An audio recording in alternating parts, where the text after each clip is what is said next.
বিসমিল্লাহির রহমানির রহিম। আসসালামু আলাইকুম। আজকের পর্বে আমরা জানব হযরত মরিয়ম আলাইহি ওয়াসাল্লাম-এর অলৌকিক জীবন কাহিনী। কুরআনের সূরা মরিয়মে আল্লাহ তাআলা তার গল্প বর্ণনা করেছেন। তিনি ছিলেন অতি পবিত্র নারী, যাকে আল্লাহ নির্বাচিত করেছিলেন। এই কাহিনী থেকে আমরা শিখব ঈমান, ধৈর্য ও তাকওয়ার গুরুত্ব। শুরু করা যাক ইমরানের পরিবার থেকে। ইনশাআল্লাহ এই গল্প তোমাদের হৃদয় ছুঁয়ে যাবে। কুরআনে বলা হয়েছে, হে নবী, আমরা ইমরানের পরিবারের এক নারীকে বেছে নিয়েছিলাম। ইমরান ছিলেন একজন তাকওয়াওয়ালা ব্যক্তি। তার স্ত্রী ছিলেন ধার্মিকতায় উজ্জ্বল। তারা আল্লাহর কাছে সন্তান লাভের জন্য কান্নাকাটি করে প্রার্থনা করতেন। আল্লাহ তাআলা তাদের প্রার্থনা কবুল করলেন, কিন্তু সন্তান হিসেবে দান করলেন এক মেয়েকে, যে হবে ইতিহাসের সবচেয়ে সম্মানিত নারী। এই ঘটনা আমাদের শেখায়, আল্লাহর পরিকল্পনা সবচেয়ে উত্তম। ধৈর্য ধরো, তিনি সর্বশক্তিমান। ইমরানের স্ত্রী গর্ভবতী হলেন, কিন্তু জন্মের সময় আল্লাহ তাআলা একটি মেয়েকে দান করলেন। মা বললেন, আমি এই সন্তানকে তোমার পথে সঁপে দিলাম। শিশু মরিয়ম আলাইহি ওয়াসাল্লাম জন্মগ্রহণ করলেন পবিত্র আলোয় ঘেরা। তার মুখমণ্ডল ছিল নুরানি। এই মুহূর্ত থেকেই তার জীবন শুরু হলো আল্লাহর বিশেষ রহমতে। মরিয়ম আলাইহি ওয়াসাল্লামের জন্মের পরই তার বাবা ইমরানের ইন্তেকাল হলো। মা একাকিত্বে পড়লেন, কিন্তু আল্লাহ তাআলা তাকে সান্ত্বনা দিলেন।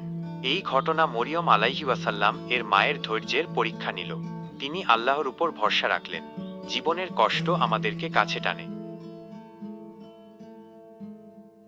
মরিয়ম আলাইহি ওয়াসাল্লামের মা তাকে মিহরাবে প্রার্থনা করতে করতে আল্লাহর কাছে সঁপে দিলেন। তিনি বললেন, হে আমার রব, আমি এই সন্তানকে তোমার জন্য সংযোজন করলাম, সুতরাং তাকে কবুল করো। আল্লাহ তাআলা তার প্রতিজ্ঞা কবুল করলেন। এই প্রতিজ্ঞা ছিল আল্লাহর পথে নিবেদনের উদাহরণ। হযরত জাকারিয়া আলাইহি ওয়াসাল্লাম মরিয়ম আলাইহি ওয়াসাল্লামকে তার মিহরাবে দেখতেন। একদিন তিনি দেখলেন মরিয়ম আলাইহি ওয়াসাল্লাম এর কাছে গ্রীষ্মকালীন ও শীতকালীন ফল। অবাক হয়ে জাকারিয়া আলাইহি ওয়াসাল্লাম জিজ্ঞাসা করলেন, হে মরিয়ম, এগুলো কোথা থেকে এলো? মরিয়ম আলাইহি ওয়াসাল্লাম বললেন, এটা আল্লাহর পক্ষ থেকে। মরিয়ম আলাইহি ওয়াসাল্লাম ছিলেন অতি তাকওয়াওয়ালা। তিনি সর্বদা কুরআন তিলাওয়াত করতেন, প্রার্থনায় মগ্ন থাকতেন। তার জীবন ছিল পবিত্রতা ও নেকির উদাহরণ। আল্লাহ তাআলা তাকে বিশুদ্ধ করে নির্বাচিত করেছিলেন। আমাদের জন্য শিক্ষা, তাকওয়া অর্জন করলে আল্লাহ বিশেষ মর্যাদা দেন। একদিন ফেরেশতা মরিয়ম আলাইহি ওয়াসাল্লামকে সম্বোধন করে বললেন, হে মরিয়ম, আল্লাহ তোমাকে সুসংবাদ দিচ্ছেন। তিনি তোমাকে পবিত্র করে নির্বাচিত করেছেন। তিনি তোমাকে সকল নারীর মাঝে উত্তম করেছেন। মরিয়ম আলাইহি ওয়াসাল্লাম শুনে আল্লাহর প্রতি আরও কৃতজ্ঞ হলেন। এই ঘোষণা তার মর্যাদা বাড়াল।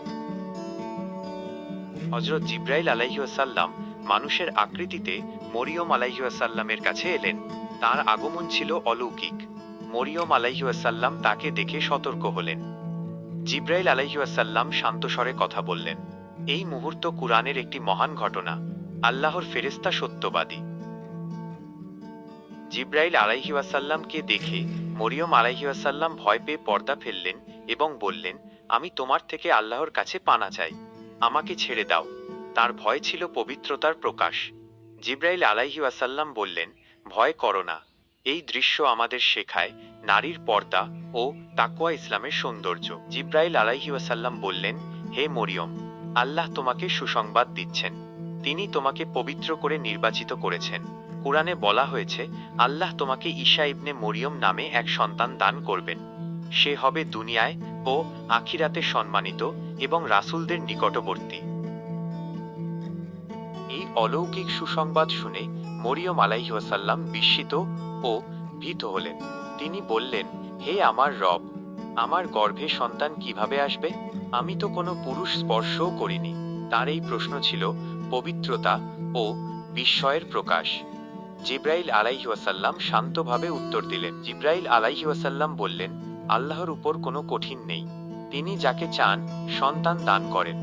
আল্লাহ বললেন, হও, আর তা হয়ে গেল। এটাই আল্লাহর সৃষ্টির রহস্য। মরিয়ম আলাইহি ওয়াসাল্লাম এতে আল্লাহর মহত্ব উপলব্ধি করলেন। আল্লাহর নির্দেশে জিবরাইল আলাইহি ওয়াসাল্লাম মরিয়ম আলাইহি ওয়াসাল্লামের দিকে রূহ ফুঁকে দিলেন। তৎক্ষণাৎ মরিয়ম আলাইহি ওয়াসাল্লাম গর্ভবতী হলেন। এই ঘটনা ছিল সম্পূর্ণ অলৌকিক, কোনো পুরুষের সাহায্য ছাড়াই। আল্লাহর ক্ষমতার প্রমাণ। মরিয়ম আলাইহিস সালাম আল্লাহর উপর ভরসা রাখলেন। গর্ভকালে মরিয়ম আলাইহিস সালাম একাকিত্বে আল্লাহর কাছে প্রার্থনা করতে লাগলেন। তিনি ধৈর্য ধরে সব সহ্য করলেন। সমাজের ভয়ে তিনি নির্জন স্থানে চলে গেলেন। এই সময় তার ঈমান পরীক্ষা হলো। কুরআন বলে তিনি ছিলেন ধৈর্যশীলা। আমাদের শিক্ষা, কষ্টের সময় আল্লাহর কাছে ফিরে যাও, তিনি সাহায্য করবেন। জন্মের সময় এলে মরিয়ম আলাইহিস সালাম এক খেজুর গাছের নিচে পৌঁছালেন। তাকে কঠিন কষ্ট হতে লাগল। চারপাশে কেউ ছিল না, শুধু আল্লাহ। তিনি গাছটি ধরে দাঁড়িয়ে রইলেন। এই মুহূর্ত ছিল তার সবচেয়ে কঠিন পরীক্ষা। আমরা শিখি, একাকিত্বে আল্লাহই সঙ্গী। কষ্টের মধ্যে মরিয়ম আলাইহিস সালাম আল্লাহর কাছে সাহায্য চাইলেন। আল্লাহ তাআলা বললেন, তুমি খেজুর গাছটি নাড়ো। মরিয়ম আলাইহিস সালাম দুর্বল অবস্থায় গাছ ঝাঁকালেন। পাকা খেজুর পড়তে লাগল। এটাই আল্লাহর রহমতের প্রথম চিহ্ন। কুরআন এই ঘটনা বর্ণনা করে আমাদেরকে শেখায়। আল্লাহ বললেন, খেজুর খাও, এতে তোমার শক্তি ফিরে আসবে। ভয় করো না, তোমার রব তোমার নিচে একটি ঝর্ণা প্রবাহিত করেছেন। মিষ্টি জল প্রবাহিত হলো। মরিয়ম আলাইহিস সালাম খেয়ে সুস্থ হলেন। এই সাহায্য ছিল অলৌকিক। আমরা শিখি, আল্লাহ কখনো বান্দাকে একা রাখেন না। সব সাহায্য নিয়ে মরিয়ম আলাইহিস সালামের সন্তান জন্মগ্রহণ করলেন। তা ছিলেন হযরত ঈসা আলাইহিস সালাম। জন্মের পর মরিয়ম আলাইহিস সালাম অত্যন্ত দুর্বল হয়ে পড়লেন, কিন্তু আল্লাহর রহমতে শিশু সুস্থ ছিলেন। আল্লাহর নির্দেশ মতো মরিয়ম আলাইহিস সালাম কোমরে তার দিয়ে খেজুর গাছ ঝাঁকালেন। আরো পাকা খেজুর পড়ল। তিনি খেয়ে শক্তি লাভ করলেন। এই কাজ তাকে আরো সুস্থ করল। আল্লাহর প্রতিটি নির্দেশে আছে হিত। আমরা শিখি, কষ্টে তার নির্দেশ মেনে চললে উপকার পাওয়া যায়। আল্লাহ তাআলা মরিয়ম আলাইহিস সালামকে বললেন, তোমার রব তোমার নিচে একটি ঝর্ণা প্রবাহিত করেছেন। তৎক্ষণাৎ মাটি থেকে মিষ্টি ঠান্ডা জল বেরিয়ে এলো। মরিয়ম আলাইহিস সালাম জল পান করে সতেজ হলেন। এই অলৌকিক ঝর্ণা ছিল আল্লাহর রহমতের আরেক চিহ্ন। জন্মের পর কাবা শরীফ থেকে লোকেরা ফিরে আসতে লাগলেন। তারা মরিয়ম আলাইহিস সালামকে খেজুর গাছের নিচে দেখলেন, সঙ্গে এক শিশু। সকলে অবাক ও সন্দিহান হল। মরিয়ম আলাইহিস সালাম দুর্বল অবস্থায় চুপ করে রইলেন। এই মুহূর্ত ছিল তার জন্য নতুন পরীক্ষা। আল্লাহ তাআলা তাকে রক্ষা করার প্রতিশ্রুতি দিয়েছিলেন। এরা বলতে লাগলো, হে মরিয়ম, তুমি অদ্ভুত কাজ করেছ। তোমার পিতা মাতা কোনো অশ্লীল বা পাপাচারী ছিলেন না। তারা মরিয়ম আলাইহিস সালাম এর পবিত্রতা নিয়ে প্রশ্ন তুলল। মরিয়ম আলাইহিস সালাম কোনো কথা বললেন না, বরং শিশু ঈসা আলাইহিস সালামকে ইঙ্গিত করলেন। আল্লাহর নির্দেশে শিশু ঈসা আলাইহিস সালাম কথা বললেন। তিনি বললেন, আমি আল্লাহর বান্দা। তিনি আমাকে কিতাব দান করেছেন এবং আমাকে নবী বানিয়েছেন। জন্মের কয়েক ঘন্টার মধ্যে কথা বলা ছিল অলৌকিক প্রমাণ। লোকেরা হতবাক হয়ে গেল। ঈসা আলাইহিস সালাম বলতে থাকলেন, যেখানেই আমি থাকি আল্লাহ আমাকে সম্মানিত করেছেন। জীবদ্দশায় নামাজ আদায় করতে এবং যাকাত দেওয়ার নির্দেশ দিয়েছেন। তিনি মায়ের প্রতি সদয় থাকার কথা বললেন। এই ঘোষণা সকল সন্দেহ দূর করল।